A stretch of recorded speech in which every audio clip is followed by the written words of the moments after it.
Good morning all of you. आज की इस वीडियो में मैं आपको लोकस के बारे में बताऊंगा। बिंदुपथ क्या होता है उसके बारे में जानेंगे। उसके ऊपर जो बेस्ड थ्योरम है उनको सीखेंगे और थ्योरम सीखने के बाद उनके एप्लीकेशन देखेंगे, क्वेश्चन में किस तरह से उनका यूज होता है। तो सबसे पहले शुरू करते हैं हम बिंदुपथ। तो बिंदुपथ क्या होता है? बिंदुपथ की परिभाषा समझने से पहले मैं आपको कुछ एक दो एग्जाम्पल बताता हूं, उनकी सहायता से समझेंगे कि जो बिंदुपथ है वो क्या है। तो देखो, आप मान लो आपके सामने एक बिंदु है, ये मान लिए एक बिंदु है ए, इसको नाम दे दिया ए बिंदु है। ये जो बिंदु है वो निश्चित है, स्थिर है एक जगह पर, इसकी जगह परिवर्तित नहीं होती है। अब एक और बिंदु ले लिया हमने, बी बिंदु ले लिया। ये जो बी बिंदु है वो गति करता है। ये बिंदु बी इस तरह से गति करता है कि ये जो बिंदु ए और बी के बीच की दूरी है, यहां से लेके यहां तक की ये दूरी, इसको मान लिया हमने 5 सेंटीमीटर है। अब ये बिंदु बी क्या करता है, इस बिंदु ए से निश्चित दूरी पर स्थित है और ये गति करता है। अब जब ये गति करेगा तो जैसे ऊपर की तरफ चलेगा तो ये दूरी तो निश्चित है, तो ये कहां पहुंच जाएगा, यहां आ जाएगा इस तरह से। और ऊपर जाएगा तो यहां पर आ जाएगा ये इस तरह से, और ऊपर जाएगा तो इस तरह से आ जाएगा। इस तरह से ये जो बिंदु बी है वो क्या करता है, गति करता हुआ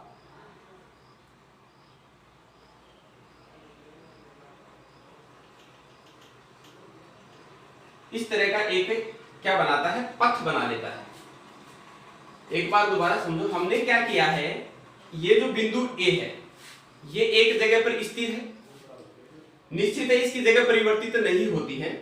और ये जो दूसरा बिंदु बी है ये गतिशील है, ये गति कर सकता है, हमने इसको फ्री छोड़ रखा है। तो अब बिंदु ए और बिंदु बी के बीच की दूरी भी निश्चित कर दी, नियत कर दी है, कम ज्यादा नहीं होती है, मतलब परिवर्तनशील नहीं है, फिक्स है। ये मान लिया हमने कितनी सेंटीमीटर है, 5 सेंटीमीटर है। अब क्या करता है, ये जो बिंदु बी है ये धीरे धीरे क्या करता है, ऊपर की तरफ गति करता है। तो ये बी जो था यहां आ गया, कुछ समय बाद कहां आ जाएगा, यहां पे, कुछ समय बाद यहां, कुछ समय बाद यहां पर। इस तरीके से ये गति करते हुए क्या करता है, एक पथ का निर्माण कर देता है। वो जो पथ ये आपके सामने बन रहा है, इस तरीके का एक पथ प्राप्त हो जाता है। तो इस बिंदु जो बी था उसने इस पथ के अनुसार गति की है, इस पथ के अनुसार चला है उसने।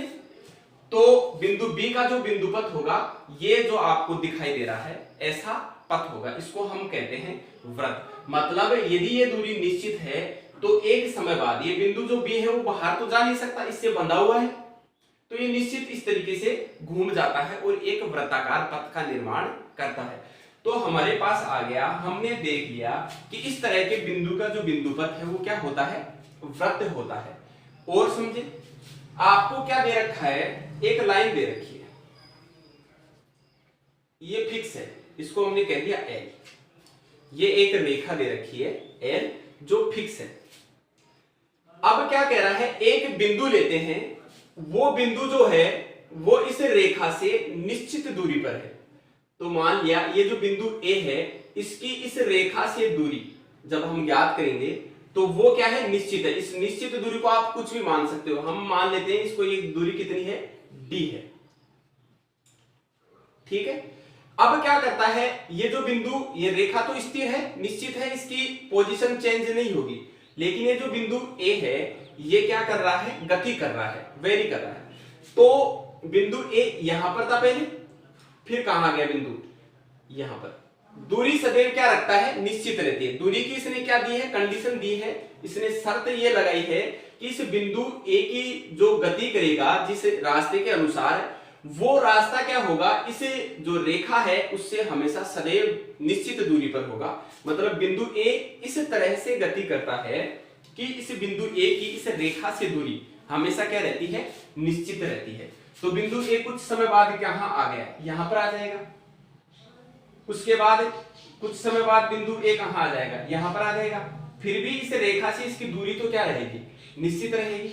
इस तरह से ये बिंदु ए जो है वो गति करता है। तो बिंदु ए जो है, इन सभी बिंदुओं को हम क्या करेंगे, मिला देंगे। जैसे इन सभी बिंदुओं को मिलाया तो आपके पास क्या आ गया, वो पथ आ गया जिस पर बिंदु ए गति कर रहा है। अब बिंदु ए किस पथ के अनुसार चला, इसके अनुसार। अब हम क्या कहेंगे, इसका बिंदु पथ बताना हो तो हम ये कहेंगे कि इन जो ए है, इस ए का बिंदु पथ क्या होगा। तो इस ए का बिंदु पथ होगा, हम इन दोनों रेखाओं के बीच में जो दूरी है वो सदैव क्या रहती है, निश्चित है। इसकी दूरी क्या मान के चली थी, डी। ये भी दूरी कितनी है, डी। इसी तरीके से इसके बीच में भी कितनी रहेगी, डी। तो हम जानते हैं यदि दो रेखाएं हो और उन दोनों रेखाओं के बीच में जो डिस्टेंस है वो हमेशा एक समान रहे, तो वो दोनों रेखाएं क्या होती हैं, समांतर होती हैं। क्योंकि इस स्थिति में दोनों रेखाएं एक दूसरे को कभी भी प्रतिच्छेद नहीं करेंगी। तो हम क्या कहेंगे, इस बिंदु ए का जो बिंदु पथ है वो क्या होगा, जो आपको रेखा दी गई थी उसके समांतर रेखा होगी। इस तरह से ज्ञात कर सकते हैं। और देखो, आपसे कहे इस तरह से दो पैरेलल लाइन ले लें, एक एल है और दूसरी एम है। अभी हम इनके ऊपर विस्तार से चर्चा करेंगे, लेकिन थोड़ा सा क्या डेफिनेशन जो लोकस की है उसको मैं समझाने का प्रयास कर रहा हूं आपको। तो ये क्या है, दोनों रेखाएं समांतर हैं, ये अपने को दे रखा है और कह रहा है कि एक बिंदु जो है वो इस प्रकार गति करता है कि उस बिंदु की दूरी इन दोनों रेखाओं से समान रहे। तो जैसे मान लो बिंदु की पोजीशन क्या हो सकती है, बिंदु ए यहां पर हो सकता है, बिंदु ए यहां पर हो सकता है और बिंदु ए यहां पर हो सकता है। तीन पोजीशन हो सकता है। बिंदु ए दोनों रेखाओं के ऊपर की ओर हो सकता है दोनों रेखाओं से नीचे, हो सकता है बिंदु ए दोनों रेखाओं के बीच में हो। अब देखो, जब ऊपर होगा तब जो इसने प्रतिबंध लगाया है अपने ऊपर उसका पालन हो रहा है कि नहीं हो रहा। ये क्या कह रहा है कि इन दोनों रेखाओं से समान दूरी पर, तो रेखा एल से इसकी दूरी तो ये है और रेखा एम से देखेंगे तो इस बिंदु ए की दूरी क्या आएगी, ये पूरी आएगी, जो कि सेम नहीं है। मतलब ये जो बिंदु है, इस बिंदु ए यहां पर तो हो नहीं सकता। इसी तरह से नीचे की तरफ देखेंगे तो इस बिंदु की दूरी ये आएगी रेखा एम से, रेखा एल से देखेंगे तो दूरी कौन सी आएगी, ये वाली।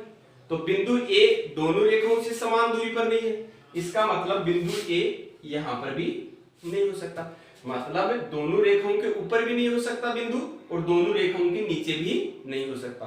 तो फिर बिंदु कहां होगा, दोनों रेखाओं के बीच में होगा। दोनों रेखाओं के बीच की कंडीशन को अपन देखते हैं। बिंदु यहां पर है तो इसकी दूरी मान ली ये डी है और इस रेखा से भी ये दूरी क्या होनी चाहिए, डी होनी चाहिए। तो आपकी जो शर्त है उसका ये बिंदु ए क्या करेगा, पालन करेगा। मतलब आपके पास यही पॉसिबिलिटी बनती है दो रेखाओं से समान दूरी पर स्थित बिंदु का बिंदु पथ ज्ञात करने की, कि वो उन दोनों रेखाओं के बीच में स्थित हो। तो बिंदु की पोजीशन हमने ज्ञात कर ली। अब क्या करते हैं, इस बिंदु को चलाते हैं। मान लिया ये बिंदु जो था वो कुछ समय बाद कहां पर आ गया, यहां पहुंच जाता है। जब बिंदु ए है वो यहां पहुंच गया, उस स्थिति में भी इस रेखा से दूरी और इस रेखा एल से दूरी, दोनों से दूरी सेम है। अब बिंदु ए कहां आ जाता है, यहां पर आ जाएगा कुछ देर बाद। तो अब रेखा एल से दूरी और रेखा एम से दूरी सदैव अपरिवर्तित रहनी चाहिए, इसमें परिवर्तन नहीं होना चाहिए। तो जैसे जैसे ये बिंदु आगे बढ़ता जाएगा तो आपके पास आपको एक पथ दिखाई देने लग जाएगा। इन सभी बिंदुओं को हम क्या कर देंगे, मिला देंगे। जैसे इन सभी बिंदुओं को मिलाएंगे तो आपके पास आ जाएगा एक इस तरीके की रेखा बनकर आ जाएगी। तो अब देखो क्या हो गया, ये एक रेखा आ गई। अब इस रेखा की देखेंगे, देखो ये दूरी डिस्टेंस डी मानी थी हमने ऊपर वाली रेखा की, यहां पे भी ये दूरी डी मानी है, यहां पर भी ये दूरी डी मानी है। मतलब इन दोनों रेखाओं के बीच की दूरी क्या है, समान। जब दो रेखाओं के बीच की दूरी समान है तो दोनों रेखाएं कैसी होती हैं, समांतर। इसी तरह से जो आपके पास बिंदु पथ आ रहा है उसमें और नीचे वाली रेखा के बीच की दूरी भी सेम है हमेशा, तो ये दोनों भी क्या होंगी, समांतर होंगी। तो हम ये कहेंगे कि दो रेखाओं जो समांतर हो उनसे समान दूरी पर स्थित बिंदु का बिंदुपथ उन दोनों रेखाओं के समांतर एक रेखा होती है जो उनके बीच से गुजरती है। तो अब अब लिखते हैं हम बिंदुपथ की परिभाषा। बिंदुपथ की परिभाषा क्या होगी? देखो, इन सभी में कंडीशन थी, इसमें तो क्या कंडीशन लगाई थी कि बिंदु ए और बी के बीच की दूरी सदैव निश्चित रहनी चाहिए। इसमें भी यही कंडीशन लगाई है कि बिंदु ए गतिशील है, लेकिन वो गति किस प्रकार करता है कि उसकी इस रेखा L से दूरी हमेशा क्या रहे? निश्चित रहे। मतलब एक कंडीशन आपको हर केस में दी हुई है। अब देखते हैं डेफिनेशन। तो यहां से डेफिनेशन क्या निकल कर आती है? लोकस की हमने 3 एग्जांपल से समझा इसको। अब देखो परिभाषा।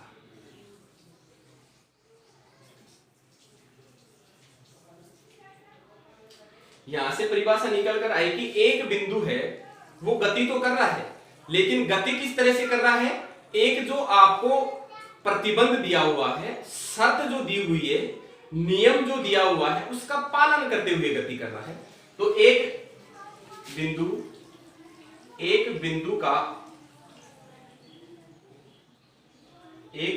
का पथ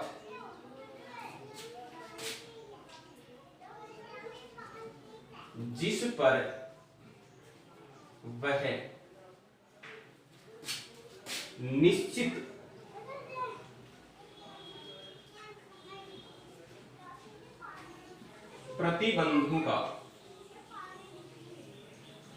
प्रतिबंध कह दो चाहे शर्त कह दो, कंडीशन है इसका मीनिंग। तो एक बिंदु का पथ जिस पर वह निश्चित प्रतिबंधों का पालन करते हुए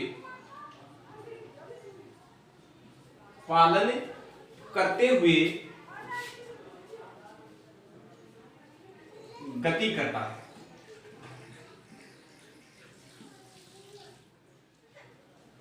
वह पथ उस बिंदु का बिंदुपथ कहलाता है। वह पथ उस बिंदु का बिंदुपथ कहलाता है।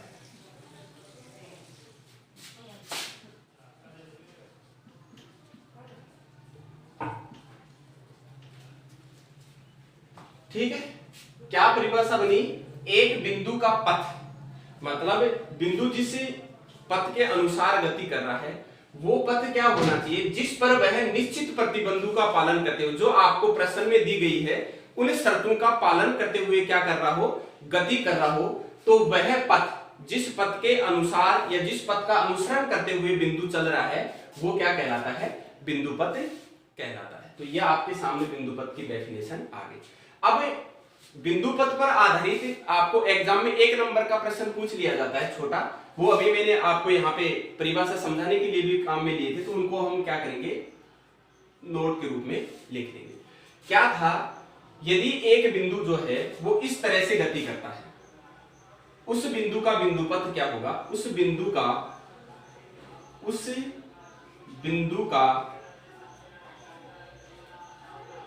बिंदुपथ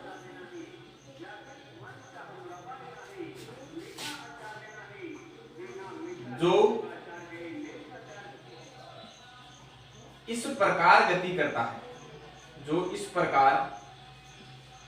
गति करता है, कि उसकी एक निश्चित बिंदु से दूरी, उसकी एक स्थिर बिंदु से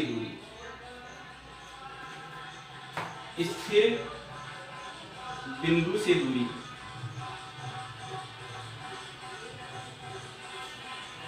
सदैव नियत रहती है।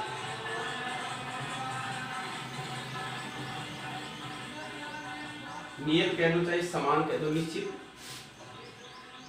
रहती है। तो क्या लिखा मैंने? उस बिंदु का बिंदुपथ क्या होगा जो इस प्रकार गति करता है कि उसकी एक स्थिर बिंदु से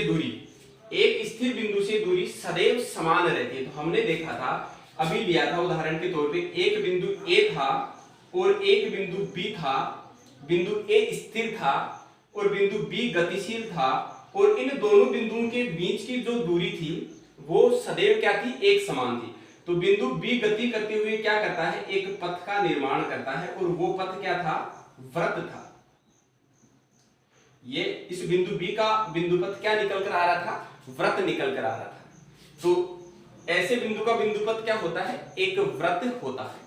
इसी तरह से एक और एग्जांपल लिया था कि एक सरल रेखा से नियत दूरी पर स्थित बिंदु का बिंदु पथ क्या होता है। एक सरल रेखा से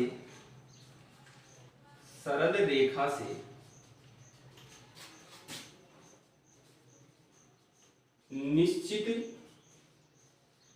दूरी पर स्थित बिंदु का बिंदु पथ क्या होता है। अभी देखते हैं, एक सरल रेखा की बात कर रहा है जो स्थिर है, यहां पर समझते हैं। यह आपके सामने एक सरल रेखा है, इसको मैंने कह दिया L है।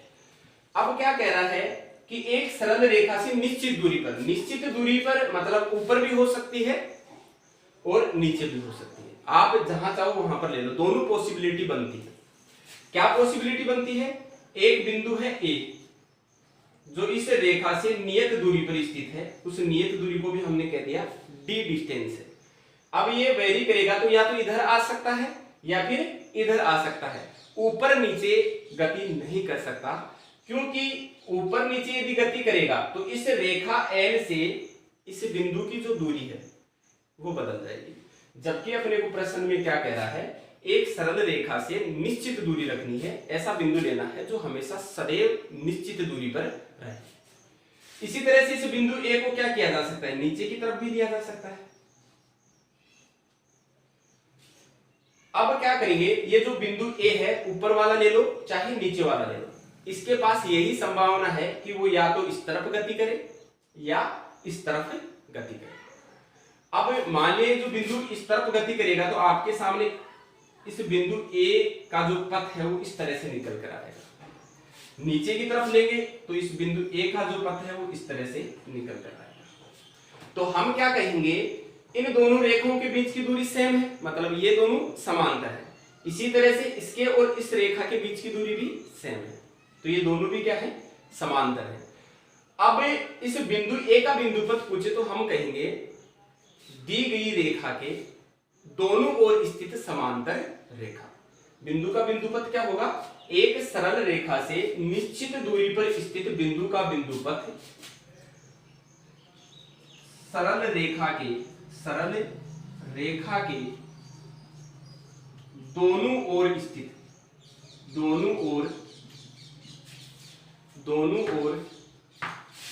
ओर स्थित समांतर रेखा।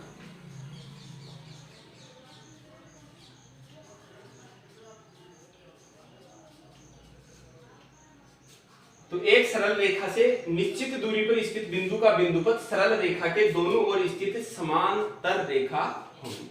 तो ये आपके एग्जाम्पल थे और इस तरह से इसकी हम क्या करते हैं, डेफिनेशन।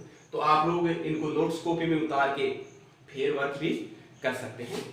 अब देखते हैं लोकस पर बेस्ड थ्योरम। तो मैं आपको बता दूं कि जो थ्योरम होती है वो ज्यादा टिपिकल नहीं होती, हार्ड नहीं होती हैं इतनी। यहां हम क्या करेंगे, उनको समझने का प्रयास करेंगे। आप लोग ऐसे करना कि इन थ्योरम को रटना नहीं है, रटने की बजाय समझना है, और समझकर जैसे मैं बता रहा हूं उसको फॉलो करना है। उसको फॉलो करने से क्या होगा कि रटने से क्या होता है, बोर्ड एग्जाम तो हम क्लियर कर पाते हैं, लेकिन उसको जो एप्लीकेशन है या उस पर बेस्ड क्वेश्चन आ जाता है तो उसको नहीं कर पाते। इसलिए हमें थ्योरम को समझना जरूरी है। तो अब देखते हैं वन बाय वन एक एक थ्योरम। तो सबसे पहली थ्योरम जो है वो देखेंगे।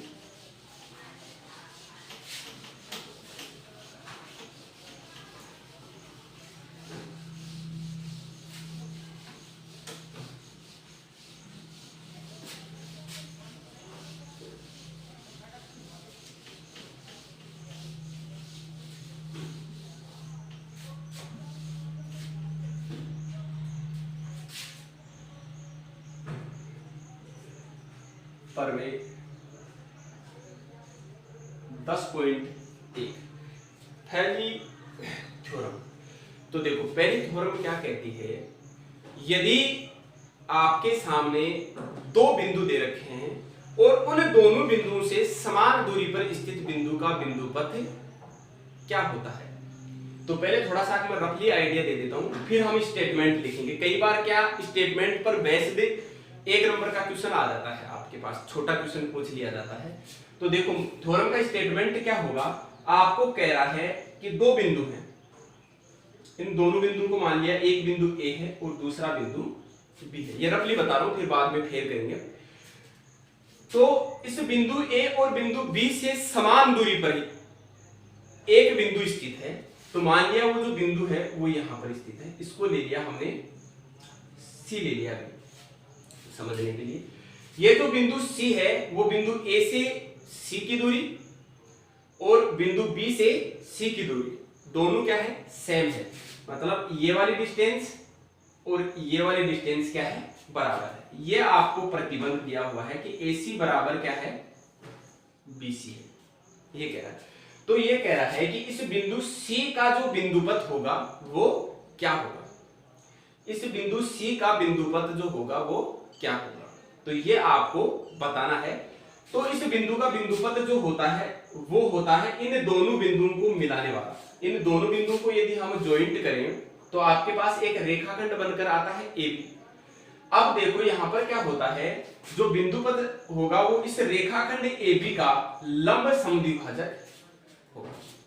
तो आपका कथन क्या बन के आया है थ्योरम का, सबसे पहले लिखेंगे दो बिंदुओं से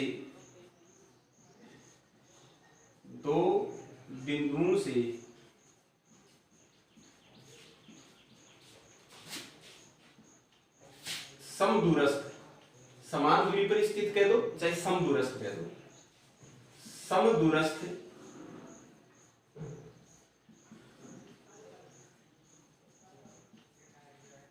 बिंदुओं का बिंदुपथ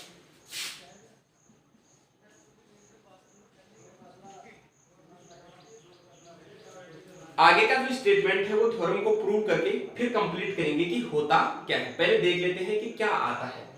तो देखो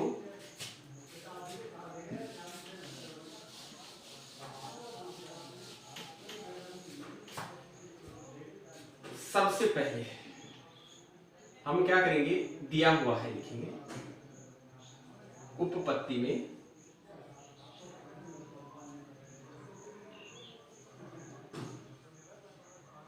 गिवन दैट, क्या क्या दिया हुआ है उसको लिख लेते। तो हमें क्या दे रखा है, दो बिंदु हैं, दो बिंदु दे रखे हैं। तो मान लेंगे, माना कि दो बिंदु A और B है, ये दिया हुआ है आपको गिवन दैट दो बिंदु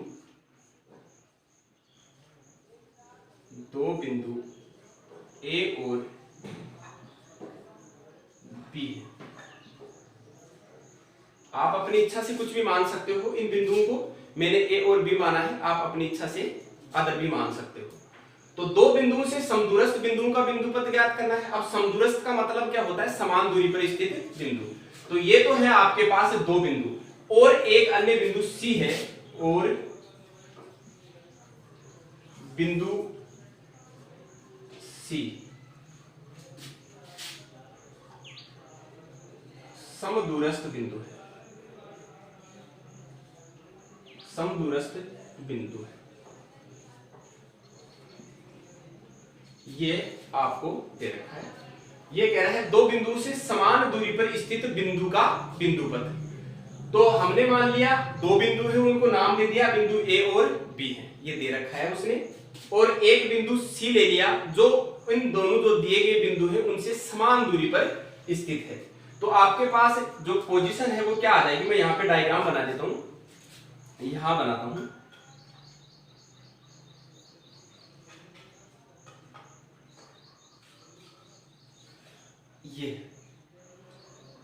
ये बिंदु A है, ये बिंदु B है, दोनों निश्चित हैं, स्थिर हैं। इन दोनों बिंदुओं को मिला दिया, और एक बिंदु ले लिया सी, जो प्रश्न के अनुसार क्या है, इन दोनों बिंदुओं से समान दूरी पर स्थित है। समान दूरी पर स्थित है मतलब ये दोनों क्या है, बराबर है। तो आपको क्या दे रखा है, देखो यहाँ डायग्राम से क्या लिखेंगे, जो लाइन लिखी है उसको किस तरह से लिखेंगे, ये जो बिंदु ए है, इस बिंदु ए से सी की दूरी मतलब AC, और बिंदु बी से सी की दूरी मतलब BC, ये दोनों क्या है, समान है, समान दूरी पर स्थित है बिंदु सी। तो आपको क्या दे रखा है, AC बराबर BC, ये दे रखा है, लिख लिया। अब इसके बाद क्या करेंगे, आपको ज्ञात क्या करना है, सिद्ध क्या करना है, इन दोनों बिंदुओं से समदूरस्थ बिंदु का बिंदुपथ, तो वो लिखना कोई जरूरी नहीं।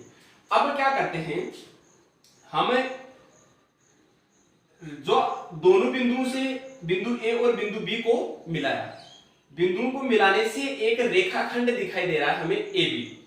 इस रेखाखंड AB के मध्य में एक बिंदु मान लिया D।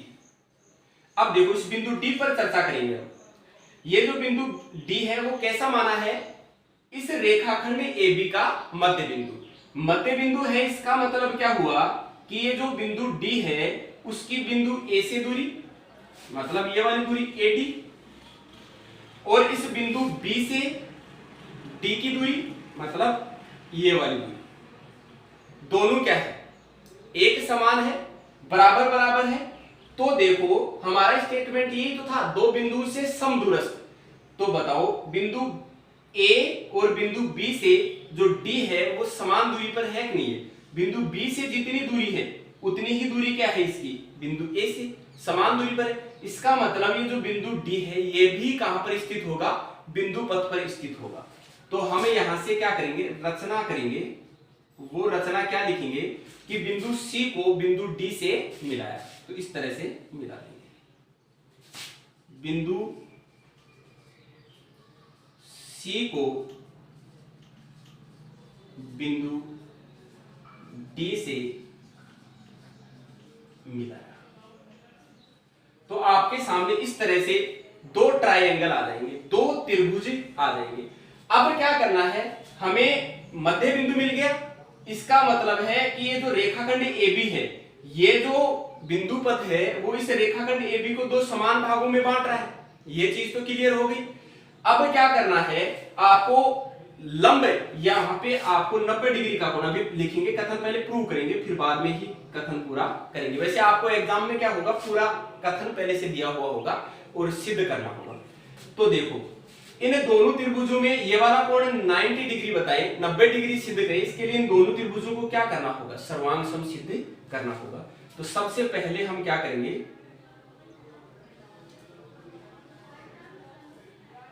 त्रिभुज ADC व त्रिभुज BDC में इन दोनों त्रिभुजों में देखते हैं। यहां पर हमने D क्या लिया था, मध्य बिंदु लिया था, इसका मतलब AD बराबर क्या है, BD है। AD बराबर क्या है, BD है। क्यों, D जो है वो AB का मध्य बिंदु है।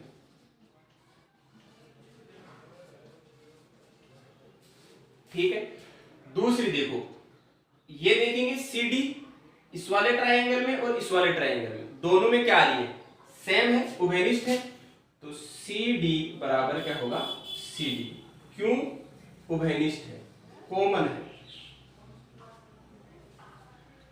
तो दो भुजाएं बराबर होगी। अब तीसरी की बात करते हैं, AC बराबर BC, यह आपको क्या कर रखा है, गिवन है। AC बराबर BC ये क्या कर रखा है, क्वेश्चन में दिया हुआ है। ठीक है, अब देखो एक त्रिभुज की तीन भुजाएं दूसरे त्रिभुज की तीन भुजाओं के बराबर आ गई, तो S नियम से दोनों त्रिभुज क्या हो जाएंगे, सर्वांग हो जाएंगे। तो हम क्या लिखेंगे, त्रिभुज ADC ये है सर्वांग सम, त्रिभुज BDC त्रिभुज ADC सर्वांग सम होगा त्रिभुज BDC के। कौन से नियम से हुआ है सर्वांग सम, SSS नियम से। ठीक है, अब SSS नियम से दोनों त्रिभुज सर्वांग सम हो गए। तो अब CPCT नियम क्या कहता है यदि दो त्रिभुज सर्वांग सम हैं तो उनके संगत कोण भी परस्पर क्या होते हैं, बराबर होते हैं, मतलब सभी संगत भाग परस्पर बराबर होते हैं। तो देखो सीपीसीटी नियम को मैं क्लियर करता हूं यहां पे। सीपीसीटी नियम क्या होता है,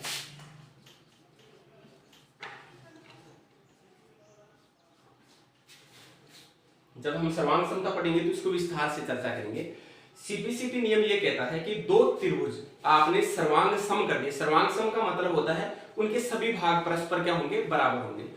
तो जब दो त्रिभुज सर्वांग सम हो गए तो इनके जो संगत भाग है, संगत भाग का मतलब है इस कोण ए के करस्पॉन्डिंग जो कोण आ रहा है वो बराबर होगा। ये नहीं कि इस कोण ए के बराबर हो जाएगा ये कोण जो डी बन रहा है, ये ऐसा नहीं है। इस कोण सी के बराबर ये वाला कोण सी हो जाएगा, ऐसा नहीं है।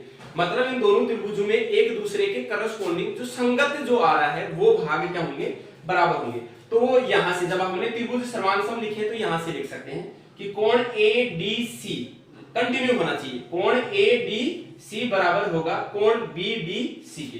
यहां से क्या लिख सकते हैं, कोण ए डी सी बराबर होगा कोण बी डी सी। कोण एडीसी देखो कौन सा है, एडीसी, और कोण बीडीसी बीडीसी, मतलब ये दोनों कोण आपस में क्या है, बराबर है। ये हमने यहां से क्या कर दिया, सिद्ध कर दिया। अब देखो यहां पर ये जो AB है एक रेखाखंड है, और एक रेखाखंड पर जो कोण बन रहा है वो हमेशा कितने डिग्री का होता है, 180 डिग्री का होता है। अब उस कोण को हमने क्या किया है, दो भागों में बांट दिया। दो भागों में बांट दिया तो दोनों भागों का योग कितना होगा, 180 डिग्री। तो कोण ADC प्लस कोण BDC बराबर कितना आएगा, 180 डिग्री। चूंकि यहाँ पे दोनों त्रिभुजों को सर्वांग सम सिद्ध किया था, अपने पास दोनों कोण क्या आए थे, बराबर आए थे। तो हम क्या कर सकते हैं, कोण ADC प्लस कोण BDC के स्थान पे भी क्या लिख सकते हैं, ADC लिख सकते हैं, क्योंकि दोनों क्या है, बराबर है। तो यहाँ पे भी लिख देंगे ADC बराबर 180 डिग्री। ADC को जोड़ेंगे तो क्या हो जाएगा, दो कोण ADC बराबर 180 डिग्री। दो का दोनों पक्षों में क्या कर देंगे, भाग दे देंगे। तो ये जो कोण ADC है वो क्या निकल कर आएगा आपके पास, 90 डिग्री निकल कर आएगा। तो आपके पास जो कोण ADC है ये कोण कितना आ गया, 90 डिग्री आ गया। तो ये वाला कोण भी कितना होगा, 90 डिग्री होगा। इसका मतलब यहां से ये स्पष्ट है कि ये जो CD है वो इस भुजा AB पर क्या है, लंब है। यहां से क्या सिद्ध हो गया आपके पास, ये जो AD है, सॉरी ये जो CD है वो लंब है AB पर। ये रिजल्ट आया है अपने पास, ये फाइनल रिजल्ट आ चुका आपका। तो हम क्या कहेंगे, लंबवत तो है ही, और ये जो D था वो इस AB रेखाखंड का क्या था, मध्य बिंदु था, समान दो भागों में बांट रहा था। तो अब कथन को पूरा करते हैं। दो बिंदुओं से समदूरस्थ बिंदुओं का बिंदुपथ है, दोनों बिंदुओं को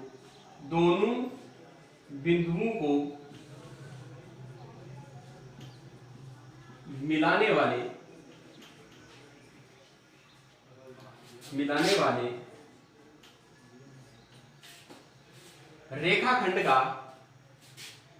वाले रेखाखंड का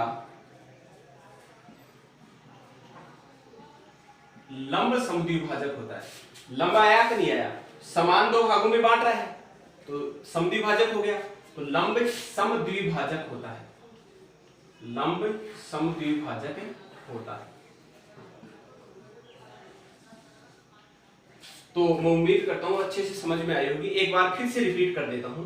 आपका जो स्टेटमेंट है कई बार क्या करता है, एक नंबर का क्वेश्चन पूछना हो तो वो डायरेक्ट पूछ लेता है।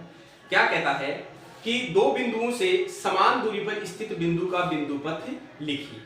तो हमें केवल इतना लिखना होता है कि उन दोनों बिंदुओं से समान दूरी पर स्थित बिंदु का बिंदुपथ, उन दोनों बिंदुओं को मिलाने वाले रेखाखंड का लंब समद्विभाजक। आपको एक लाइन में आंसर देना है, उन दोनों बिंदुओं को मिलाने वाले रेखाखंड का क्या होता है, लंब समद्विभाजक होता है। यदि आपको थ्योरम देगा वो 3 नंबर का क्वेश्चन आएगा तो आपको ये स्टेटमेंट मिलेगा पहले से लिखा हुआ। दो बिंदुओं से समदूरस्थ बिंदुओं का बिंदुपथ उन दोनों बिंदुओं को मिलाने वाले रेखाखंड का लंब समद्विभाजक होता है। अब आपको इसको क्या करना होगा, प्रूव करना होगा, सिद्ध करना होगा। जो इस तरह से करेंगे, सबसे पहले हम लेंगे दोनों बिंदु जो आपको दे रखा है उनको हम हमारी इच्छा से क्या कर देंगे, नाम दे देंगे ए और बी। एक बिंदु सी लिया जो इन दोनों बिंदुओं से समान दूरी पर स्थित है। ये आपको AC बराबर बी से दे रखा है। इन दोनों बिंदु ए और बी को मिला देंगे और क्या करेंगे, जो बिंदु डी है वो इस तरह से लेंगे कि इन दोनों बिंदुओं के ये रेखाखंड AB के बीचों बीच में स्थित हो, मतलब मध्य बिंदु। जब मध्य बिंदु होगा तो ये बिंदु पथ पर स्थित होगा कि नहीं होगा, तो इस तरह से रचना करेंगे, C को D से मिला देंगे। तो यहाँ से दो त्रिभुज आ जाएंगे, दोनों को हम क्या कर देंगे, सर्वांग समसिद्ध कर देंगे। सर्वांग समसिद्ध करते ही आपके पास क्या आ जाएगा, ये दोनों कोण बराबर आ जाएंगे। एक रेखाखंड पर बनने वाला कोण कितने डिग्री का होता है, 180 डिग्री का होता है, वो इससे देखेंगे हम। अब इसको क्या कर रखा हमने, दो भागों में बांट रखा है, दोनों का ऐड करेंगे, यदि दोनों को योग करेंगे तो भी कितना आएगा, 180 डिग्री। अब हमने देख लिया कि ये दोनों कोण आपस में क्या है, बराबर, तो एक का क्या हो जाएगा 2 टाइम्स 2 का हम क्या कर देंगे, डिवाइड कर देंगे, तो आपके पास एंगल का जो वैल्यू निकल कर आएगा वो कितना आएगा, 90 डिग्री। ये शो कर रहा है कि ये जो CD है वो इस रेखाखंड AB के लंब है। जब CD रेखाखंड AB के लंब है तो इसका मतलब यह हुआ कि समान दूरी पर स्थित जो बिंदु होगा वो इस रेखाखंड AB के लंबवत रेखा पर स्थित होगा, और ये जो D है वो इसका मध्य बिंदु भी है, मतलब समद्विभाजक और लंब, समद्विभाजक हो और लंब हो तो लंब समद्विभाजक पर स्थित होता है। अब पहले हम क्या करेंगे, यहीं पर अगली थ्योरम स्टार्ट करने से पहले इस थ्योरम पर बेस्ड एक दो एग्जांपल देखते हैं, ताकि ये समझ जाए कि जो थ्योरम है वो इनको अप्लाई कैसे करते हैं, सॉरी, तो इनका एप्लीकेशन देखते हैं।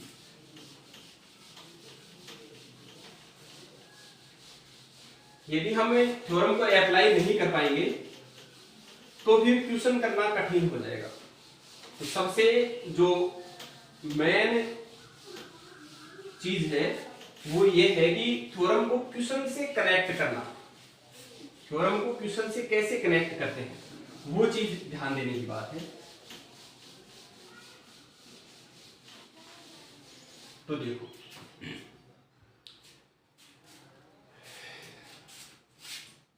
क्वेश्चन देते हैं,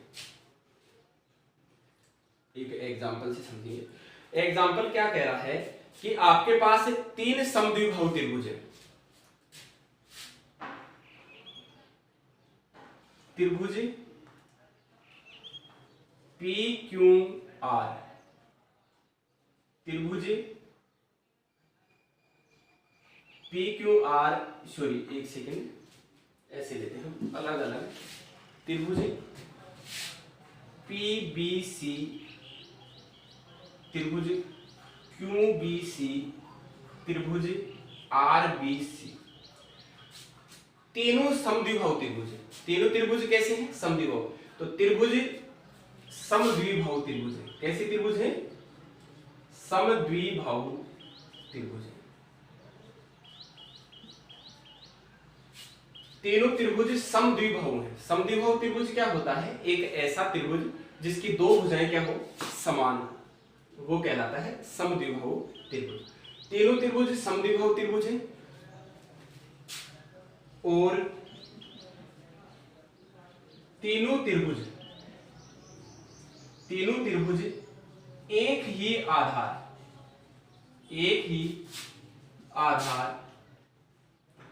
आधार BC पर स्थित है, BC पर स्थित है।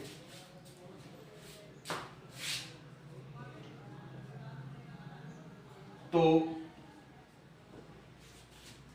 बिंदु P, Q एवं R का बिंदु पथ ज्ञात कीजिए। तो बिंदु P, Q, R का बिंदु पथ ज्ञात कीजिए। यह आ गया आपका क्वेश्चन। किताब से थोड़ी सी मैंने लैंग्वेज चेंज कर दी है। किताब में क्या था, तो सिद्ध कीजिए कि बिंदु पथ P, Q और R तीनों संरेख होंगे। ये था किताब का क्वेश्चन, जिसको मैंने थोड़ा सा बताना है, एक ही बात है। क्या कह रहा है, तीनों त्रिभुज समद्विबाहु त्रिभुज है। तो तीनों त्रिभुज एक ही आधार BC पर स्थित है। दो चीजें आपको दे रखी है, तो इसको सोल्व करेंगे। तो सबसे पहले क्या लिखेंगे हम, जो दिया हुआ है, तो क्या दिया हुआ है, ये दे रखा है कि तीनों त्रिभुज समद्विबाहु त्रिभुज है, समद्विबाहु त्रिभुज है और आधार BC पर स्थित है। मैं एक बार रफली आपको यहां पे बना देता हूं इस तरह से। ये है एक त्रिभुज PBC, एक ही आधार पर स्थित है। इसी तरह से QBC, यहां पे ले ले QBC, ये भी एक ही आधार पर स्थित है। एक त्रिभुज नीचे की ओर बना लेते हैं, ये हो गया RBC।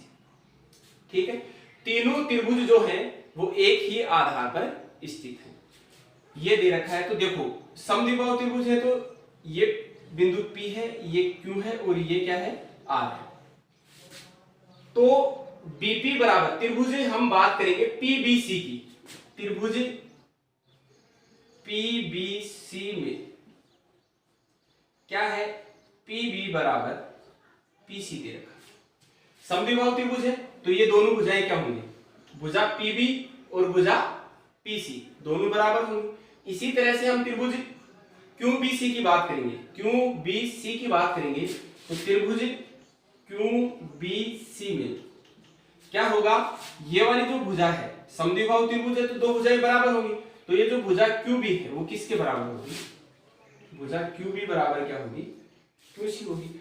इसी तरह से इस त्रिभुज में देखेंगे तो ये जो त्रिभुज है इसमें ये जो भुजा RB है वो किसके बराबर होगी, RC की। तो त्रिभुज RBC में RB बराबर क्या होगी, RC। ये हमने देख लिया। अब आपको सिद्ध क्या करना है, बिंदु P, Q और R का बिंदु पथ, ये आपको क्या करना है, प्रूव करना है। प्रूव दैट बिंदु P, Q और R का बिंदु पथ, बिंदु P, Q व R का बिंदु पथ ज्ञात करना है या सिद्ध करना है। ठीक है, बिंदु पथ सॉरी। अब यहां से देखेंगे हम उस थ्योरम को याद करते हैं। पहले क्या थ्योरम थी, दो बिंदुओं से समान दूरी पर यदि कोई बिंदु है तो उस बिंदु का बिंदु पथ उन दोनों बिंदुओं को मिलाने वाले रेखाखंड का लंब समद्विभाजक होता है। ऐसा ही पढ़ा था। अब यहां पर आता हूं, सबसे पहले हम बात करते हैं इस त्रिभुज PBC की। इस PBC में क्या है, ये जो बिंदु B है, सॉरी ये जो बिंदु P है, इसकी इस बिंदु B से दूरी PB और इस बिंदु C से दूरी PC, ये दोनों क्या है, बराबर है। बराबर है इसका मतलब उस थ्योरम का स्टेटमेंट फुलफिल हो रहा है। समदूरस्थ है इसका मतलब वो थ्योरम क्या हो रही है, यहाँ पे अप्लाई हो रही है। तो हम क्या कहेंगे कि इस बिंदु P का जो बिंदुपथ होगा वो इस रेखाखंड BC को लंब समद्विभाजक होगा। तो इस रेखाखंड BC का लंब समद्विभाजक हमने मान लिया, ये है, ये मान लिया। इस रेखाखंड BC का जो लंब समद्विभाजक है वो क्या है, L। अब क्या करेंगे, यहां पे लिख देता हूं, त्रिभुज PBC में PB बराबर क्या दे रखा है, PC। अतः बिंदु P का बिंदु पथ यहां पे लिख देंगे, अतः बिंदु P का बिंदु पथ रेखाखंड BC का लंब समद्विभाजक होगा, या लंब अर्धक कह दो चाहे लंब समद्विभाजक कह दो, एक ही बात है, लंब समद्विभाजक होगा। ठीक है, अब लंब समद्विभाजक होगा, हमने उस लंब समद्विभाजक को नाम दे दिया L है। इसी तरह से हम क्या करेंगे, त्रिभुज QBC में देखेंगे।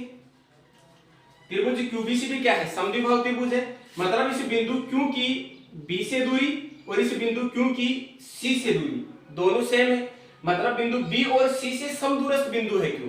तो समदूरस्थ बिंदु का बिंदुपथ क्या होगा, बिंदु B और C को मिलाने वाले रेखाखंड का लंब समद्विभाजक। तो बिंदु BC का लंब समद्विभाजक जो है वो ये L ही तो है।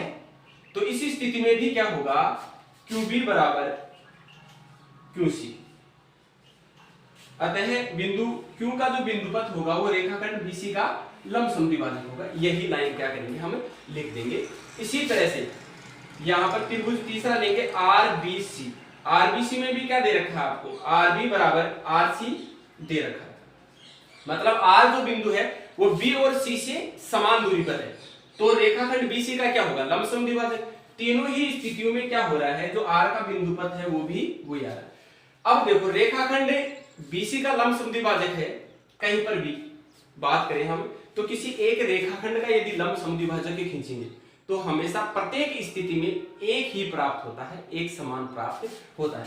तो यहाँ पे तीनों स्थितियों में हमें क्या प्राप्त हुआ है, बिंदुपथ जो है वो रेखाखंड बीसी का लंबसम द्विभाजक, जो हर स्थिति में बदल नहीं सकता, हमेशा क्या रहता है, सेम रहता है, एक समान रहता है। तो बताओ जो बिंदु P है वो भी लंबसम द्विभाजक पर स्थित है, बिंदु Q है वो भी लंबसम द्विभाजक पर स्थित है, और बिंदु R है वो भी लंबसम द्विभाजक पर स्थित है। इसका मतलब ये हुआ कि बिंदु P, Q और R तीनों एक ही रेखा पर स्थित है। तो यहां पे लिखेंगे अतः बिंदु P, Q व R एक ही रेखा पर स्थित है, एक ही रेखा पर स्थित है। जब दोनों बिंदु एक ही रेखा, तीनों बिंदु एक ही रेखा पर स्थित हैं, ऐसे बिंदु को कहते हैं संरेख। तो कहेंगे बिंदु P, Q और R का बिंदुपथ, अतः बिंदु P, Q, R एक ही रेखा पर स्थित है, अतः इनका बिंदुपथ, अतः ये बिंदु संरेख होंगे। अब यहाँ पे एक और शब्द आया संरेख। तो संरेख क्या होता है, काफी सारे बिंदु ले ले, हम 2 ले ले, 3 ले ले, 4 ले ले, 5 ले ले, इनफाइनाइट बिंदु जो एक ही रेखा पर स्थित हो, तो वो सभी बिंदु क्या कहलाते हैं, संरेख कहलाते हैं। संरेख होने के लिए उन बिंदुओं को एक ही रेखा पर स्थित होना जरूरी है। आगे बढ़ते हैं, दूसरा एग्जाम्पल लेते हैं।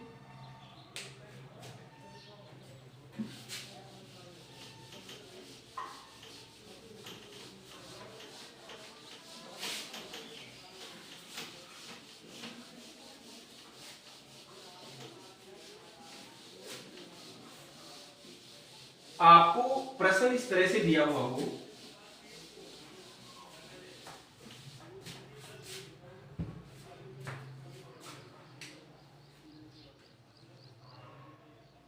प्रश्न जो है वो दे दे कि एक चतुर्भुज जिसके विकर्ण एक दूसरे को समद्विभाजित करते हैं, तो सिद्ध कीजिए कि दिया गया चतुर्भुज समांतर चतुर्भुज होगा। ऐसा क्वेश्चन आ जाए तो कैसे करेंगे, यदि चतुर्भुज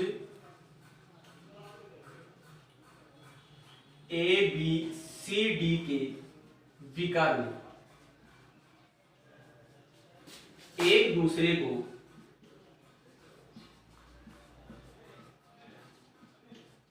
समद्विभाजित करते हैं, समद्विभाजित करते हैं, तो सिद्ध कीजिए कि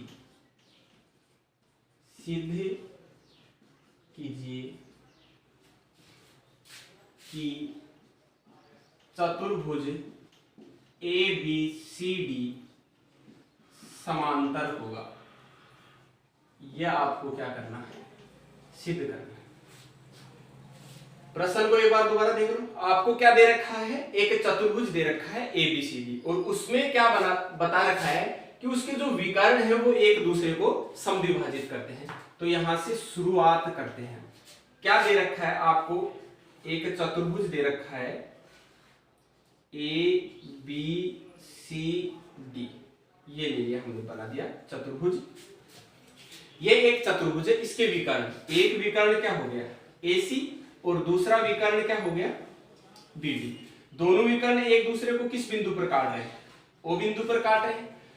अब क्या कह रहा है कि एक दूसरे को समद्विभाजित, मतलब जिस बिंदु पर काट रहे हैं उस बिंदु पर क्या कर रहे हैं, समद्विभाजित कर रहे हैं। समद्विभाजित करने का मतलब है ये वाला और ये वाला भाग क्या होगा, बराबर होगा। मतलब क्या दे रखा है, OB बराबर किसके है, OD के, और ये जो भाग है AO ये किसके बराबर होगा, OC के बराबर होगा। तो ये आपको क्या कर रखा है, दे रखा है। तो यहां पर लिख देंगे गिवन दैट दिया हुआ है, क्या दिया हुआ है, ए ओ बराबर किसके है, ओसी के, साथ ही बी ओ किसके बराबर है, ओडी के। ये आपको क्या कर रखा है, दे रखा है। इसके बाद सिद्ध क्या करवा रहा है कि चतुर्भुज एबीसीडी समांतर चतुर्भुज होगा, ये आपको सिद्ध करना है।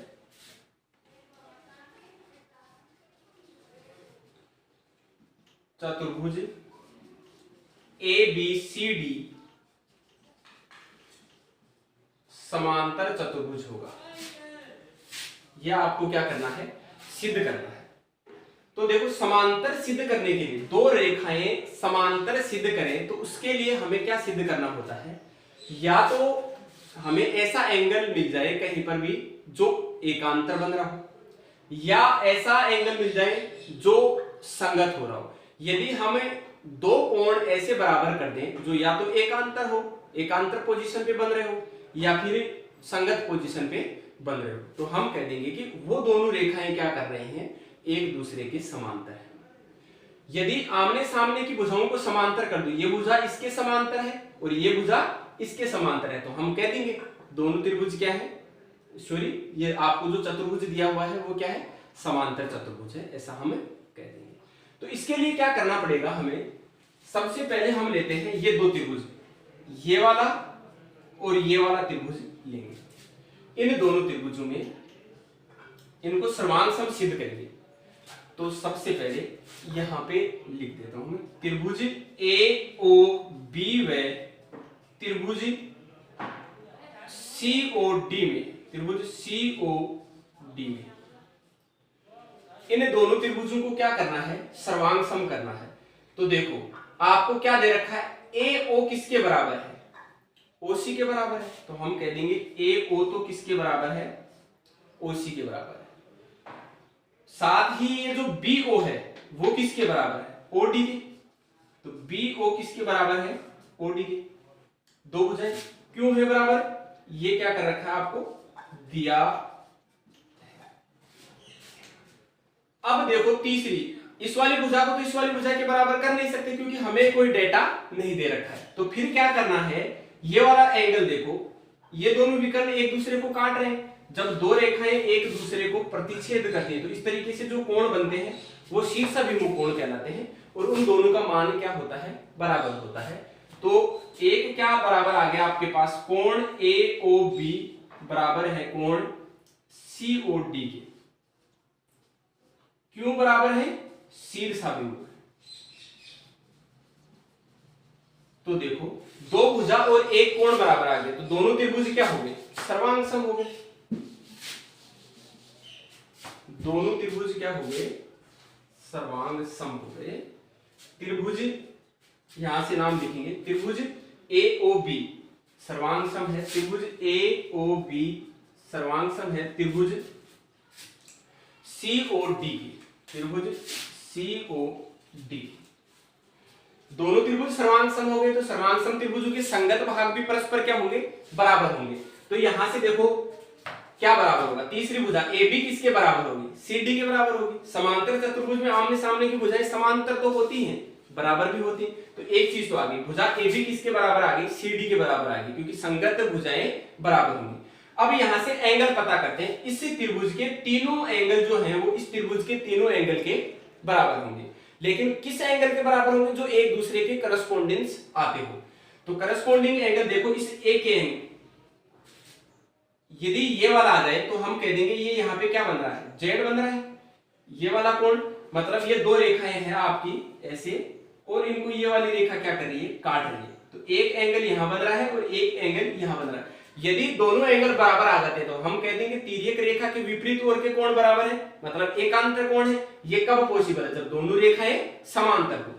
तो देखो ये यहां से लिखेंगे हम, कोण ओ ए बी, कोण ओ ए बी बराबर होगा, अब इधर से भी बीच में से प्रारंभ किया चलना, तो यहां से भी ओ सी डी, कोण ओ सी डी, देखो देखिए बराबर आएगा नहीं है, कोण ओ ए बी, कोण ओ सी डी, ये वाले दोनों कोण बराबर हो गए।